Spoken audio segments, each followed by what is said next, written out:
हिंदी के सेंटेंस में ना है, नी है, ना पढ़ता है, नी पढ़ती है या ना पढ़ रहा है, इस टाइप के सेंटेंस आएंगे तो ये फॉर्मूला यूज करेंगे। Subject has a equal to के बाद मेन वर्ब की फर्स्ट फॉर्म, ऑब्जेक्ट और अदर वर्ब। तो हैज ए अपनी दो हेल्पिंग वर्ब है, तो हेल्पिंग वर्ब जब दो होती हैं, तीन होती हैं, तो they are used according to subject. Subject के हिसाब से उन्हें यूज करना पड़ता है। हैज ए यूज करने का तरीका ये लिखा है मैंने। सब्जेक्ट जब आपका आई, बी, यू, दे या प्लूरल होगा तो आपको हैव का यूज करना है। जब सब्जेक्ट आपका ही, सी, इट, नेम या सिंगुलर होगा तो हैज का यूज करेंगे। ठीक है, एग्जांपल देखिए, मुझे अंग्रेजी सीखना है, तो सब्जेक्ट स्टार्टिंग में आता है, मेन वर्ब लास्ट में आएगी। हिंदी के सेंटेंस में सब्जेक्ट स्टार्टिंग में आता है, मेन वर्ब लास्ट में आती है, ऑब्जेक्ट आपका बीच में आता है। सबसे पहले सब्जेक्ट होगा मुझे माना आई, तो आई के साथ लगाएंगे अपन हैव, ये लिखा हुआ आई के साथ में जे हैव, आई के साथ में हैव हो गया। हैव के बाद में फिर आपको टू वर्ब लगाना है, हैज लिखोगे या हैव लिखोगे, टू आपको लिखना है, टू लिख दिया। टू के बाद फिर मेन वर्ब की फर्स्ट फॉर्म, तो मेन वर्ब हिंदी में हमेशा लास्ट में आएगी, जिसमें ना है, ना पढ़ता है या ना पढ़ रहा है, इस टाइम ये शब्द जुड़े होंगे, they are called your main verb. तो ये मेन वर्ब सीखना हो गया लर्न। फिर क्या, ऑब्जेक्ट और अदर वर्ड, तो सब्जेक्ट और मेन वर्ब के बीच में ऑब्जेक्ट अदर वर्ड्स आते हैं, तो सारे शब्दों की अंग्रेजी यहाँ पर लिखते चले जाइए। जैसे इंग्लिश ऑब्जेक्ट है, इंग्लिश लिखाएंगे, तो सब्जेक्ट हो गया, सब्जेक्ट के बाद हैव, फिर टू, ये मेन वर्ब यहाँ आ गया और ऑब्जेक्ट आपका पीछे आ गया। जैसे हमें रोज मंदिर जाना पड़ता है, हमें मतलब we have to go to the temple daily, we object हो गया, वी के साथ हैव का टू, ये मेन वर्ब और बीच में रोज मंदिर जो लिखे हैं ये पीछे लिख के। जैसे सीमा को तुम्हारा इंतजार करना पड़ा, सीमा नाम है, नाम के साथ में लिखा हुआ, नाम के साथ में हैज, सीमा हैज टू, इंतजार करना वर्ब हो गई, वेट फॉर यू, ये सब्जेक्ट हो गया, ये हैज हेल्पिंग वर्ब हो गई, ये टू है, ये मेन वर्ब की फर्स्ट फॉर्म है और ये ऑब्जेक्ट हो गया तुम्हारा। अब नेगेटिव में क्या करना है, हैज के बाद में नॉट लगाते हैं, हैज माना हेल्पिंग वर्ब। नेगेटिव बनाने का पैटर्न ये रहता है कि आप हेल्पिंग वर्ब के बाद नॉट लगा दोगे, नेगेटिव सेंटेंस बन जाएंगे। ये सब्जेक्ट है, सब्जेक्ट पर हैज के बाद नॉट के बाद टू, फिर फर्स्ट फॉर्म, फिर ऑब्जेक्ट अदर वर्ड्स। तो मुझे आई सब्जेक्ट आई साथ में हैव, ये हो गया, हैव के बाद में नॉट और नॉट के बाद टू, नॉट और टू, फिर ये मेन वर्ब की फर्स्ट फॉर्म और ये ऑब्जेक्ट हो गया लास्ट में विद यू तुम्हारे साथ, तो नेगेटिव हो गया। इंट्रोगेटिव पे क्या होगा, जो हेल्पिंग वर्ब अपनी आगे चले आएगी। इंट्रोगेटिव में हेल्पिंग वर्ब जो पीछे लग रहा है सब्जेक्ट के बाद में, that will go before subject always. Interrogative पे फॉर्मूला बता दो, जैसे कि एफर्मेटिव नेगेटिव होगा अपने, इंट्रोगेटिव देखिएगा, जैसे ये फॉर्मूला आपने एफर्मेटिव में ये फॉर्मूला लिखा था अपन, सब्जेक्ट हैज, हैव और टू, मेन वर्ब की फर्स्ट फॉर्म,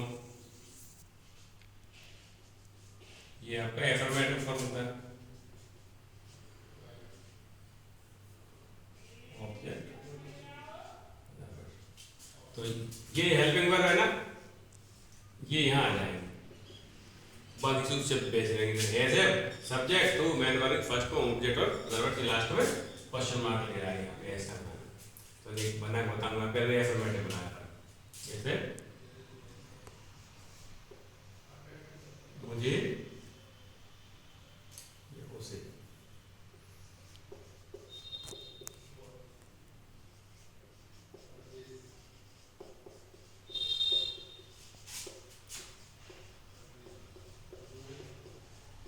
तो आपके साथ ठहरना है ना। अब जैसे उसे एफर्मेटिव बनाते पहले तो उसे हो गया, उसे माना ही के साथ क्या लगाएंगे, हैज के बाद टू, तो ये हैज के बाद टू, फिर मेन वर्ब की फर्स्ट फॉर्म ठहरना, स्टे, और आपके साथ माने गति, ये हो गया एफर्मेटिव हो गया। अब इंट्रोगेटिव बनाना है ना, तो यहाँ पे क्या बोलेंगे अपन, क्या उसे आपके साथ ठहरना है, क्या उसे आपके साथ ठहरना है, इसको अपन भूल गए, यहाँ ऐसे बना दिए अपन ने, उसे आपके साथ ठहरना है, he has to stay with you, तो आपको करना पड़ेगा, हैज जहाँ लिख रहा है, ये हैज हटा करके इस सब्जेक्ट के हिसाब से यहाँ लिख दो, हैज, ये हो गया। तो क्या हो गया, ये हैज जहाँ के इंट्रोगेटिव में हैजर भी आपके आप पढ़ गए, हैज,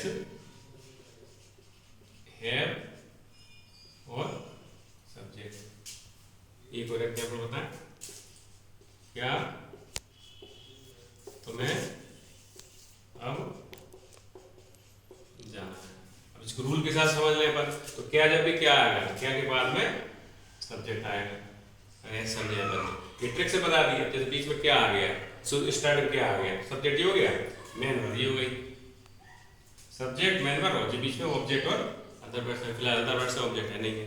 तो क्या के इंग्लिश कैसे बनाएंगे अपन, क्या के इंग्लिश बनाएंगे आप हेल्पिंग वर्ब हमेशा इसके आगे इंग्लिश। तो तुम्हें सब्जेक्ट है, तुम्हें माने यू, अभी फिलहाल हेल्प वर्ब को यूज कर रहे हैं हैव, यू के साथ लगाते हैं पर हैव हो गया, हैव हो गया, सब्जेक्ट हो गया, फिर क्या लिखना टू, फिर क्या लिखना मेन वर्ब जाना, गो, और अब माने नाउ, लास्ट क्वेश्चन मार्क। ऐसा भी कर सकते हैं, ट्रिक से बता दी हमने, रूल के साथ बता दी। अब लेकिन बीच में जैसे क्या जाती है लिखा है, यहाँ आ गया क्या, तो जहाँ पे क्या के इंग्लिश बन जाएगी व्हाट, तो उसको बोलेंगे WH वर्ड्स। बीच में जब क्या क्यों आता है तो उसकी इंग्लिश पहले बनाएंगे, फिर एज ए, फिर सब्जेक्ट, फिर to, first form, object, other word, ये हो जाएगा। जैसे एग्जांपल बताएं, राम को क्या अंग्रेजी सीखना। अब ये जब बीच में क्या आ गया, सब्जेक्ट आपके स्टार्टिंग में आ गया, ये मेन वर्ब लास्ट में ही रहेगी हमेशा, एफर्मेटिव हो चाहे नेगेटिव हो, चाहे प्रेजेंट टेंस हो चाहे पास्ट टेंस हो, फिर ऑब्जेक्ट हो गया। बीच में जब क्या, क्यों, कैसे, कब कहाँ आ गया, तो उसकी इंग्लिश अपन को जा बनाना। तो ये हो गया आपका WH वर्ड। WH वर्ड के बाद क्या लगाना है, हैज हैव,